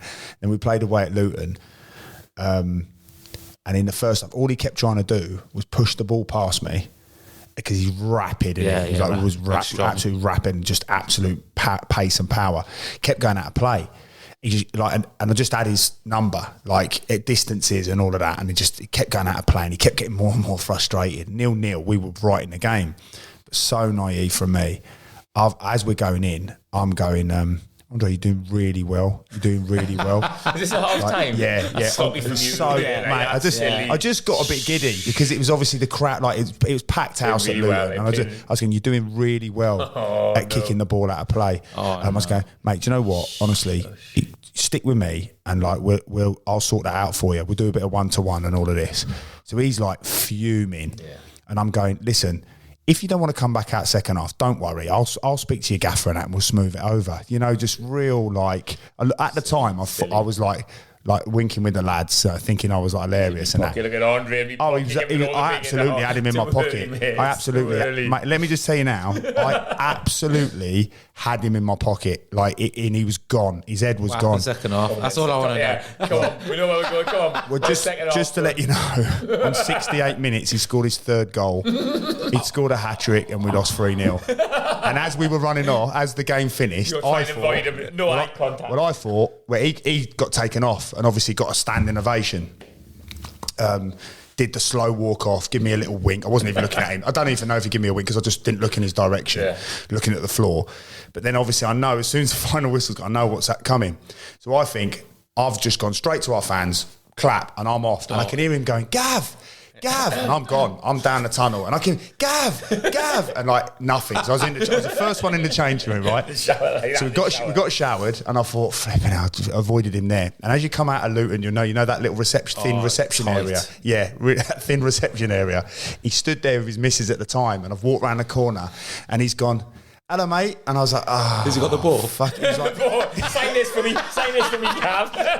He literally went to me. He went, hello, mate. He said, listen, if you need anything, 1-to-1s. And I went, fair play, and I was like, brilliant. And we had a little hug and all of that. And That's it was, good. That he's, Yeah, of course. He's Yeah. what it's about, innit? Mate, brilliant. Yeah, he absolutely done me. yeah, but I was devastated I didn't go because that year they actually got to the final. And guess who they played in the final? Argentina and Messi. Yeah. Well, hindsight, isn't it? Couldn't you If as it- well? If it was meant to be, like you say. But isn't it funny though? Right at the top of the conversation, you're talking about where at Wolves you didn't get to go to Australia and you ended up at the Carabao, and then obviously you don't get their moments. But Sliding doors. you think about the amount of players that would give anything to play the Premier League games that you've played and have the career that Yeah. you've had. You know, you can't look back at stuff like that, can you? And go, what if? How do you cope with them? So obviously you've had lots of ups and downs in your career. How like are you quite level-headed then? You don't, that the idea that you don't get too high when things are going well, you don't get too low. Do you think like you've touched on it a bit, your grounding? Yeah, but I think sometimes it's good to get low and it's good to get high. Right. So I think for most of the time I was kind of level, grounded, not getting too high and low. But when there was like really good moments, like, getting to the Premier League or getting promoted, things like that. Like, not to say that I got above my station and thought I was better than anyone, not in that respect, but just really enjoy it. Yeah. So like, make the most of them moments. So I think what I found was, as I got a bit older anyway, like those moments when you're in them, you're just like, it's amazing. Like, promoted, can get promoted again next year. Like, but then you quickly realise not every season works that way unless you're, elite, top, where they, more often than not, they're winning things. And then, I got low as well. I did my ACL in my third year in the Prem at Norwich. I was on the verge of a move to Villa, back home. Yeah. So, you know what I mean, back home, but in the Premier League, massive football club. And, the first game of the season, done my ACL, and that move had ended. And, I'm not going to, lie, I was crying my eyes out, do you know what I mean? Not because of the move, a bit because of that, but because the thing that I really wanted to do was play football was taken away from me and there's nothing I could do about it. So, I got low as well, but I think it's good to understand that Did being there are them low times. make you appreciate the better times, do you think? Yeah, look, I think that low, the ACL one, I always appreciated it anyway, because as I said at the start, like, I didn't think, I'd have took playing one game. But then that low of, like, you can't play football for 7 months, whatever it was I was out, was horrible. But then it gave me a newfound, like, determination. I was already determined anyway, but then, when you can't play football, I was like, I'm going to get back, I'm going to play, I'm going to make sure I play. And every time I go out there, I'm just going to enjoy it. And I think, I did that when I was, 23. So, I then still went on to play till I was 35 and a half. Do you know what I mean? So it's not like I didn't play again or... So all that being said then, what advice would you give to your younger self, like with the highs and the lows, everything taken into account, what would be the one bit of advice you'd be able to tell yourself as that 19-year-old on the verge of going from Wolves to Brighton? That's a great question. That is a really good question, yeah. When you're 19 and you're Brighton have come in, like now looking back, you just be like, you go. But at the time, that must have been so terrifying. It's a real crux moment. What would you say if you could go back in time? Oh, I love that question. Appreciate who you are throughout everything. So it's okay to be a bit scared, understanding yourself. So I feel like as you get older, you understand. Like I'd have a bad game, as we all have, and it would beat me up for the week because I was desperate to be good. I always wanted to be people to go, oh, you were good today. When people say, oh, okay, now you're having a Benno, do you know what I mean? You don't want one of them, do you? No. So then it used to carry it around for me for days until I had kids. So when I was a bit older, and I obviously had kids, and I remember speaking to my dad and he was like, look, like, I was at Blackburn at the time, he was like, you've had kids now, like, I know football's a lot to you, but this is... And obviously, when you have kids, you start realising yourself, football's great and it's something Kids you do. are more important than you, aren't they? Do you know what I mean? Yeah. So then, and then from that moment then, I was kind of just... I used to speak to my dad on the way back from Blackburn, back to Telford, all the way back, or to speak to whoever I need to speak to, get it off my chest, like if it was bad or good. And then I'd walk in the house and God's honest truth, it would be finished. There was no but I wish I had that mentality earlier. So instead of wasting 2 days in training, not that I didn't train properly, but instead of beating myself up and I'd have a bad game and then I'd spend ages doing something I'd done bad on the Saturday, on the Monday, it's not going to get better by just because I'm doing it now. Do you know what I'm trying to say? But I used to do it because I used to eat me up, and I think, right, what can I do to be better? But you ended up getting there, being able to do that, because what a super strength that is, to be able to park something, a disappointment, to move on. Yeah, but you can only do that when you're older, can't you? Yeah. But you can't do that when But that's what I would have told myself at 19. Yeah. If I could just say, amazing, just live it, enjoy it, roll with it. There'll be ups and downs. Enjoy the journey, and understand that when you have a down, it's going to be an up. Yeah, it's temporary. And when there's an up, it's going to be a down. And just kind of, but like you said, you only hard, isn't it? But then I think the best players, the best of the best, they've got that inbuilt something where that's just there. I'm sure that it's not just about ability. It can't be. Nah. I sometimes though I've listened to loads. So I think sometimes though you sacrifice a lot in your life if you are the elite, because the Roy Keanes, whoever it might be, John Terry, Stephen Gerrard, but I think sometimes you struggle to enjoy those times because they are so obsessed and they're relentless all of the time. I think it's not necessarily a healthy way to be sometimes, isn't it? But that's things you sacrifice to be. I think that you can relate that to any person whether that's a businessman or I agree. Pick any of the ones that American ones, English ones. To be that elite is there has to be some sort of obsession, selfishness, sacrifices, all sorts of different things mixed into something that on the outside you look at it and go, I don't think I could do that. That's what makes that person special, because if everyone could do it, everyone would do it. And there's a reason why certain people... So if they're so obsessed then, and they're so relentless, and they sacrifice so much, if they experience disappointment, how do they move on so quickly? Ooh. I don't think they do. I think they go relentless and they go again and they go again. But like you say there, a real super strength, isn't it? If you were to go, I'm investing everything into this, I'm giving my heart and soul, I believe this can manifest itself as something that's going to be amazing, but then you're just getting knocks along the way. How do you deal with that? I think that's unbelievable. You've got to, haven't you? You've got to do it. There is no choice. Oh yeah, it's people will talk about Cristiano Ronaldo, Lionel Messi, these people. We look at it now and you look back and go, oh my God, look at what a career is, which it is, obviously. Oh, look what he's doing, look at all this, look at the things he's won. But then strip it back and go, right, okay, so when he first come to Man United and he's playing and he's just doing step overs and falling over, or he's doing all this stuff, he knew, or he thought in his mind, he was already on the way to being the best. Yeah. He wasn't showing it yet. People laughed at him. He wasn't good enough. He was that relentless, as you're saying, to come back and just be better, to the point where now you might say, all right, now, but he's 40 years old, he's still scoring nearly on 1,000 goals. He's going to go to another World Cup this summer. He's 40 odd years. He's going to be 41 at the next World Cup. How is that?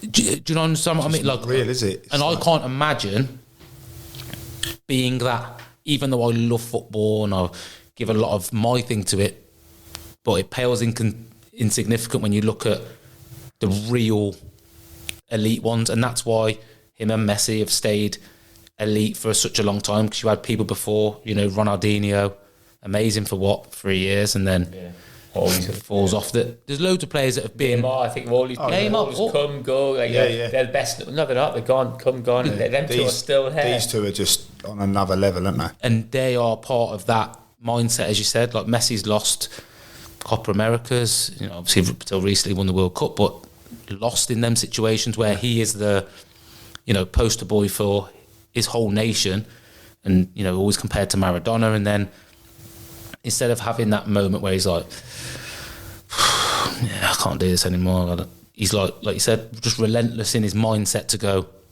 no, this is destined for me. I'm going to get it, and then goes and does it. It's stupid. You can't. But it's so inspirational, isn't it? And Yeah. it's so, like, as you say, Sam, it's like your experience, and you look at these people and you go from going, Ronaldo, he's flipping like greasy hair and don't know who he thinks he is, and then as you're older, I look at him and I'm like, I won't have a bad word. I literally won't have. In our house, my youngest daughter she's not really into football, but she'll just go, we support Cristiano Ronaldo, Daddy, don't we? I'm like, we absolutely do, because like you say, he is literally making the best, and he is the best. I don't even think I'd want to. I don't even think I'd necessarily want to do that. Because you've got to be absolutely obsessed. I think some of these people who become like in any sort of business, you're sacrificing everything. You're potentially sacrificing your family, friends, everything. Like, I don't know. I don't even necessarily know if it's healthy to be that obsessed, because it might bring its rewards in terms of trophies, financial, whatever, but be a lot of casualties on the way, I think, because that is it. That is your goal, and you get not having a beer Moretti with the lads on a Wednesday night. No, he's absolutely not, and that's what I mean. It's like, are you prepared to do that? Well, then, I can't give up a beer Moretti with Sam Aiston and Elliott Bennett. Listen, there's lengths I'll go to, but I ain't doing that. But do you not think there's like, with that being said about the casualties, do you not think that that's all in his makeup as the casualties are the casualties, and they were never meant to be with me anyway? I absolutely agree. So like ruthless mentality, not just beyond. I think beyond ruthless. I think these top of these CEOs who are ruthless. These top, whoever it might be, a politician, a CEO, director of a company. In the end, to get to that position, you're going to have to be a bit ruthless. I'll make you right when he's talking at, like, I think I've heard him in an interview to actually say, like, it's my family, a few close friends. Outside of that, like, I'm polite to people, liaise with people, but like, no, I don't need anything else. Like, this is us. It's like close ranks. A lot of top people close ranks, don't they? Can't get to them, and they're not arrogant. They come across as they're not arrogant. They're not up their own backsides. They've just closed ranks. I don't think you can have a big circle, could you, if you're doing what they do, what they have to do. Leave yourself vulnerable. Wow, deep. Got deep there, lads, didn't we? Sam. Yeah, He's had a beer. Yeah. Where are we up to? I was going to ask about what he's up to these days, because I did hear about Elliott playing for Sheffield Town. You did? I did, yeah. You had like a bit of a different version to me. I think I knew more of the actual version. I did. Yeah. Sam thought you were like playing for Sheffield Town, and I thought, like, no offence to Sheffield, obviously, but that's a big come down. And I was quite interested to know how you cope with playing in the Premier League. By the way, they are flying. Yeah, they are this year. Yeah. They're flying. They've been promoted. For the listeners, that is like, so it's not. It's not even the same sport. For a second, yeah, it's not the same sport. No, it's not. It's not, is it? Of course it's not. Of course it's not. It's not the same sport. It's not like. Yeah, I always used to say it, didn't I? People used to go, you like John Terry? I used to go, yeah, no, we don't play. Like, he's a left side centre half. I'm a left side centre half. That's about it. We don't play the same sport. Like, we're very, very different. But you played a little bit for Sheffield, but that was a temporary thing. Yeah, so and you're not going to play any more football now, then? No. I play sometimes with the lad, like just messing around with the lads on a Sunday night and that. Do you know what I mean? Leisure leagues. Catch me down leisure leagues. Class. So you're not interested in getting into football unless Brackley come in with a $3,000 a week or something? Tried that, mate. Tried that. $3,000 a week though. Mate, I was like, have you got a pay-as-you-go phone? Can you not message back? So why not? I think I just knew that my time was my time, and I'd been fortunate enough to get to where I got to, play as many games I played. Played for Sheffield a couple of times in the FA Cup. That was more... Nearly beat Hensford, did you? Yeah. We took to a replay and then lost 1-0 their place, but I hit the bar in the last 5 minutes of the first game as well. What a waste of money you are. I know. Got to sit them away out. Should have left me then. Because they're flying, aren't they? They're good to give them a shout out. They're like local team, flying. Well. Got promoted into step 4 now, and like they're right up there now. My old mate Matthew Berry, my old club. So played at Gig Lane. They did, which for the level of where Shifnal have been to Berry, great achievement. Yeah, my old mate Matthew Barnes over MBH. He's scoring a few goals, isn't he? Plays up top. Mate, I don't even know, mate. He's like a drop trainer. Trains will be, Trains, he ain't playing. But No, definitely not playing. No. Barnsley listens to this. He's like a drop trifle, mate. I don't know how he's playing up front for them. He'll be scoring goals, mate. He's like a drop trifle. Yeah. When I played against Barnsley, body composition. Yeah. When I played against Barnsley, he was absolute pace and power. Now he's like, I say to him, how are you still playing? Just got to adapt, haven't you? Mate, he's like literally ripping it up, doing well, love it. What about anything else, Elliott? What about you seem to me like you could easily be like a manager or a coach or something, or be in the media. Is that something you're exploring? So I do a bit of media now with BBC Radio Shropshire. I enjoy that. I'd like to do more of it, media stuff. I do enjoy talking about football. I love football, so I find it quite easy just to, and I don't try and be. People say, have you done any like media? You can do the course. I'm like, I don't want to. That authentic again. If you do want to, I can. You don't want to be a Dave Edwards, do you? You don't want to be a Dave Edwards, a Sky Sports robot, do you? Yeah. No, but I like. No, but I forgot about Dave. Like, I think it's great that like he's just gone into that and he's doing really well. He gets lots of games and that, and great for him. But if I was doing it, I want to be on there, say what I'm saying in my own little way.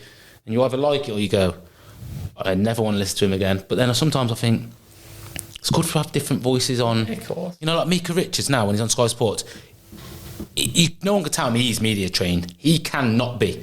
He is, but it's great to watch. Everyone loves him, don't they? But it's just great to watch it. Great charisma, just isn't talk and talk about football Charisma, without being. Roy Keane's the same. Yeah. You can't coach him. Yeah. I mean, he's a completely different kettle of fish, isn't he? But both of them are good foils for each other because they're charismatic, aren't they? They're interesting, they're real. As well. they give you their real opinion. It's like when you listen to players these days, Premier League footballers on Match of the Day, and they come on for an interview afterwards. You just like, I just try and fast forward it because it's absolutely. I'm not blaming the lads, but it's pointless. You write a robot up there. It's just they might as well have a script. You're just like boring.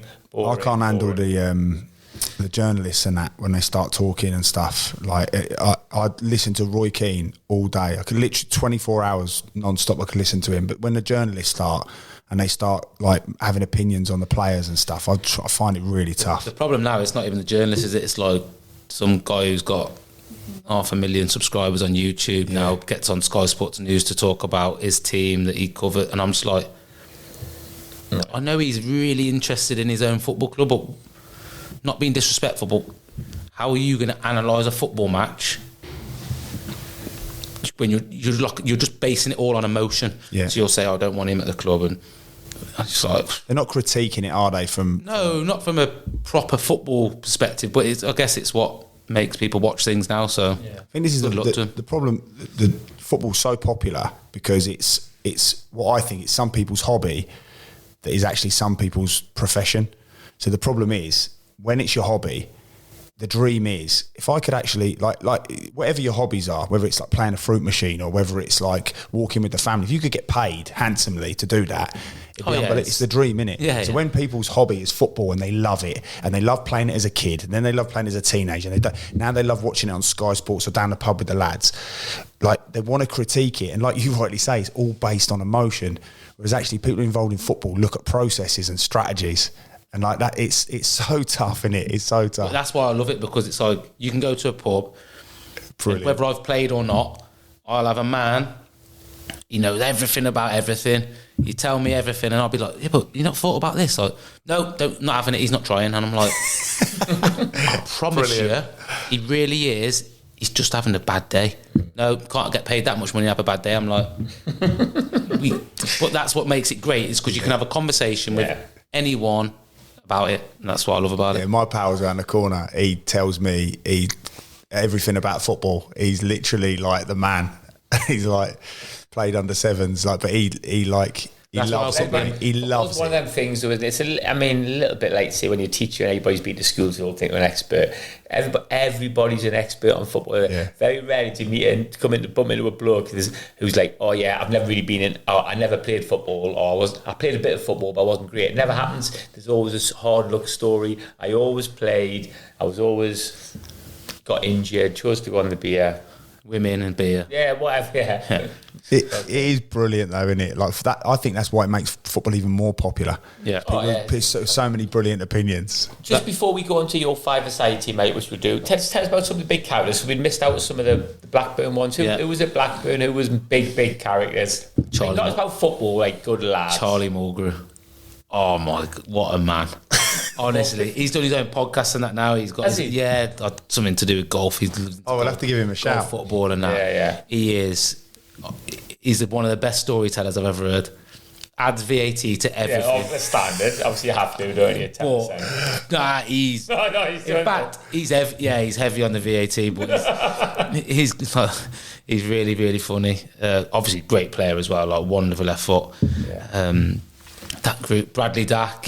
Obviously. Oh yeah. Yeah, changed a bit now. He's got a wife and he's doing better than him. That's what happens, though, isn't it? Even some of the wild ones, when they're in the 20s, when you see them in their mid 30s and 40s, and you're just a little bit different. Yeah, or pretend to be anyway. No, true. But he when he first come to Blackburn, character, like just used to throw like PlayStation controllers off the top floor of his balcony in Manchester, and because he got beat, like, just wild. Yeah, forget his keys, so kick his door off. It's not his a flat, he's just renting it. And then ring the landlord next day. I'll say, I'll kick my door off. Can you come put me another one back on? I'll pay for it. Mad cat. What else was there? Danny Graham. Yeah, centre forward. Sunderland. Sunderland, Swansea. Yeah, Sunderland, Swansea, and that. Yeah, he's supposed to be a good lad, isn't he, as well? Yeah, top man. Yeah, funny. I've heard that a few people. Did he get what was the one he got a big move to and then barely scored? Sunderland. Sunderland. Yeah. He went through a bit of a drought, didn't he? Nah, but he was at. He's a Newcastle fan, and he come out before he signed for Sunderland saying, "I'd never play for Sunderland. I'm a or something along those lines." Yeah. I was going to get off to a good start. I'm a Geordie boy, so obviously as soon as he signed for Sunderland, unless you score a hat-trick day one, like drags it out, puts it on, and then it's never started off well for him. But wowza, real good guy. So what we do, Elliot, we pick a five-a-side team. So like the 5 best players you played with. So it could be a keeper, 2 defenders, midfielder, forward, defender, 2 midfielders, forward. The best that you've ever played with. Now that's I've got Houlihan in a 10 already. But wait there, is it? Yeah, you're right. Houlihan's in there. I've written it down. Yeah. Is it the best? Everybody says this. When I played with them, or the best of what they've gone on to do? Because there's one player that I played with who was a young lad when he come to Norwich on loan, and he wasn't what he is now. But what he is now is can we guess who it is? It's outrageous. Don't say who it is. Can we guess? So you played with him. He was a young lad at Norwich. He come to Norwich on loan. And he's a young lad. The Premier League. I know it is. Can I say it? No, don't let everybody. If you're listening, you need to press pause on this now. Yeah. And you need to try and come up with this. I know who it is. You know who it is, Gav? Yeah. That's annoying me. I'm really good at this stuff, aren't I? You're not very good at this sort of stuff. Norwich. Yeah. What? Yeah. Norwich. I was thinking like on loan. It's like This is why me and you always win quizzes, because of me. This is what I'm saying. So if it's that version, I think that team could be disgraceful. Because he was good then, though, wasn't he? It was like, did he come and have a good? Nah, he was all right. It's someone bigger. It's not like Darren Huckabee, people like that. It's someone. No. It's a proper. No, it's like Darren Huckabee on steroids. Proper serious. It's when retired Premier League legend, Hall of Fame. Mate, Norwich. Ridiculous. Try think of the the best of the best at the moment. He's still playing now, and he's still killing it. Yeah, like another level. Mate, I can't even. Doesn't play in this country. There you go. That'll help you. That should be it now. Oh yeah. Just scores. If you look at the TV, it says hat trick 2. It's obviously not Harry Kane, is it? Harry Kane. Yeah. Oh, Harry Kane went to Norwich. He did, yeah. Yeah. And do you know what was he like? What was Harry Kane like when he came to Norwich? Quiet, really unassuming. Could see he was good, but Yeah, you know, he didn't have it's important when you score goals. You know, no. I'm just really happy to be in the Bundesliga. You know, it's great to score Was that goals. a Harry Kane impression? Yeah. What do you think it was me? He didn't have he was a young lad, so I'm not going to bash him. Do you know what I mean? But he wasn't like. He didn't really. You never saw him doing what he's gone on to do. Absolutely not. But one thing I will give him massive props for, and that's probably why he's doing what he's doing. We'd come in from training. Everyone would come in, have dinner. Then we go in the gym, have a shower, go. He would still be outside with 3 bags of balls, and you know how big them. I don't know, 20 balls in each bag. Yeah. He'd have rebound board left side of the penalty area on an angle, one in the middle, one on the right, 20, 20, 20. Pass off, rebound board. You know that touch he does inside? Yeah. He scored that goal for Tottenham against Arsenal where he whipped it. Yeah. That finish. One, move to the middle, boom, boom, finish. Everything, boom, boom, boom, boom, boom, boom, boom. Finish. Ball's going everywhere sometimes. Yeah. Every single training session, he would hit these 60 balls until he was happy. So if he wasn't happy with how, if it was a Tuesday, we're not playing till the Saturday, you can do a bit more. Yeah. Relentless. Then getting little goals, the little tiny goals, putting them in the corners. So when he finds the corner now and he just goes, you go, he makes that so easy. That is repetition after rep. And he did that with not one coach out there with him. That was him. Did you see the interview recently? The guy who was talking about player development, and he was saying, like, when he was at Tottenham, he was saying Harry Kane wasn't even like middle of the road in the 16s. Yeah. Like, wasn't anywhere near that. it. And he said they went out and the keepers wanted some work, and I think it was might have been Brad Friedel. I think he said. And he said, was it Brad Friedel or It would have been probably someone like that? Like, time, I remember it like Tottenham keeper anyway, and it was like Brad Friedel or someone of that ilk. And he came in from training. And he went, "Who's the young lad there?" And they were like, "Who?" He went, "The lad there." And he went, "Why?" He went, "Flipping it." He said he shoots like Robbie Fowler. So what do you mean? He went, "No backlift, finds the corners every single time." So he said all that happened was goalkeepers came in and made like an off the cuff comment like that. Then they sort of switched their mentality around him and were like, "Oh, okay." And all of a sudden they started paying a little bit more attention to obviously because they hadn't really recognised it from a goalkeeper's perspective. Obviously, it's like flipping heck. I can't set myself when it's in the bottom corner already. And that's when he started going like that. He said it was because that goalkeeper, I'm sure it was Brad Friedel, had come in and gone flipping inspirational that win. It's good for people to hear that, isn't it? You think he's that age. Well, again, senior players just being honest, because obviously it'd be easy for someone like Brad Friedel to go, that little muppet out there thinks, how good does he think he is flipping scoring goals against me? Who does he think he is? But he's come in and gone, he shoots like Robbie Fowler. The mentality of him, though, isn't it, to go and practice that? Like that's right. The difference maker, isn't it? Because it's not easy, especially when he's got all the other lads doing it, and he wants to fit in. Yeah. He wants to fit in with all you boys, and he's going, "Oh, you were going to Pizza Hut or whatever. Oh, I'm going to come." Actually, no, forget what you lads are doing. This is my path. Yeah, that's how he was. Single-minded. I think, let's have him in. No, but that's what I'm saying to my team. Can be. What's up to you? Do you want to put him in? I mean, leave Harry. We haven't even had Harry Kane up front ever, have we? Yeah. Who else? We had some good teams, in fairness. Yeah, Dave's. Connor Cody. Dave's was decent. I got Joe Hart was silly, wasn't it? Yeah, Joe Hart was embarrassing. Yeah. He had, but Joe Hart in the end. Did he have Kane? He had Kane. No, he didn't. Joe had Kane. He didn't, did he? Wait, Joe Hart did a silly one. Joe Hart put me and Dave and that in it, didn't he? It was like, I was like, me, he spoke about Kane, though, didn't he? Yeah, he said Harry Kane was a joke at finishing. Yeah, he said it was a joke. Was it goal? Who's at Norwich at the time? John Ruddy. Oh, good keeper. Yeah. Very good. Local lad, isn't he?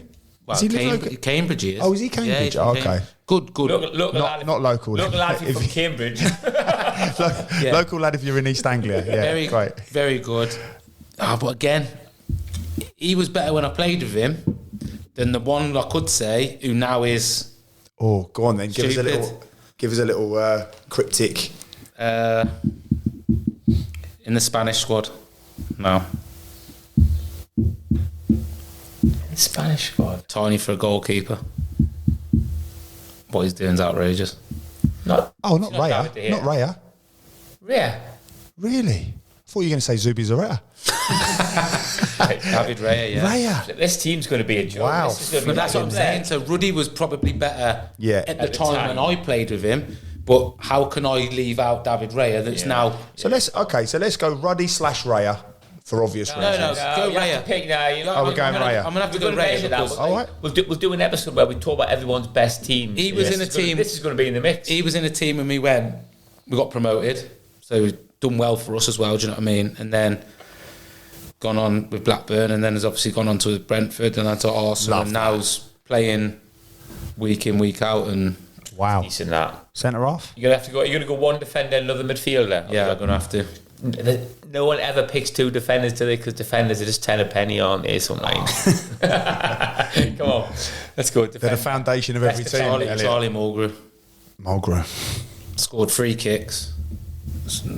At Blackburn with him, yeah. Blackburn Yeah, scored yeah. 3 kicks, scored 3 goals from corners in a championship season, and meant to score, by the way. Left foot, wand. Ridiculous. Yeah, Lefties are the besties, though. We all know that. honestly, outstanding. Don't get me wrong, there's probably better, for my team this is, there's probably better defenders, but he did enough and was outstanding with the football. Love that. So one more, you can go midfielder. Midfielder. I need to pick a captain. Harry Kane's my captain, just because he captains England. Yeah, that's probably fair enough. Yeah. That's okay. Yeah, Harry, you're in the five-a-side team is the good news, but the bad news is you won't be captain this week, mate. When I put in there, as a midfielder.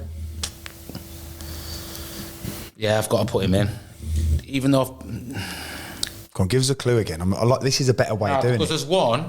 there's one that I played with. It was still outrageous when I played with him, but when he played prime time, was Stuart Downing was. Oh, Stuart okay. Downing. But yeah, outstanding. So what?